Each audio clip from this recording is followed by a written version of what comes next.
Hi, my name is Lukasz, and today I'm going to be reciting the poem Ad by Kenneth. But before I get to it, I'm going to be taking the time to talk a little bit about Kenneth himself. Kenneth was born July 28, 1902 in Oak Park, Illinois.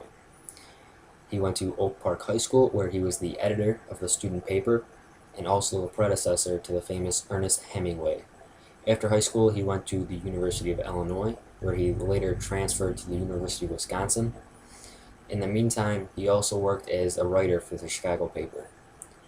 After college, he moved to New York and began associating himself with more famous poets. He used Carl Sandburg and Walt Whitman as the basis of his poetry to get him started.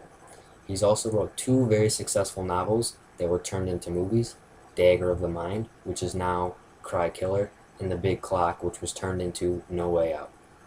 He's had numerous poems published as a part of the Liberty of America's American Poets Project and were later published by the National Poetry Foundation in 1994. He was married 3 times and has one son, Bruce Fearing, who is also a poet. Kenneth Fearing died in 1961 from melanoma at the age of 59. And now for the poem. Wanted. Men. Millions of men are wanted at once in a big new field. New, tremendous, thrilling, great.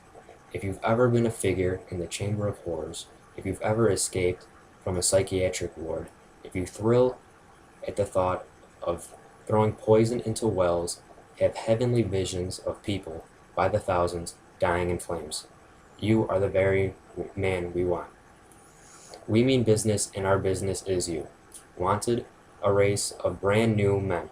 Apply, Middle Europe, no skill needed, no ambition required, no brains wanted, and no character allowed. Take a permanent position in the upcoming profession. Wages, death. I chose this poem because it reminded me of the Uncle Sam Flyers, yet it takes it to a whole new level with the amount of satire and irony in it. It makes killing seem like an ordinary, everyday job when it's not. In reality, people go to war and come back and have a hard time dealing with their new life. They're simply scared for life. This poem makes it seem like it's a piece of cake when really soldiers come back and have a problem with everything. It makes me wonder, where does PTSD stand in this poem? Another reason I picked the poem is because it focuses on how anyone can simply apply and get the job, when today that's not the case. Now you have to pass physical and psychological evaluations before you're even considered. The satire and irony in this poem is ridiculous, and if someone believes it, then you're simply just an idiot. Thank you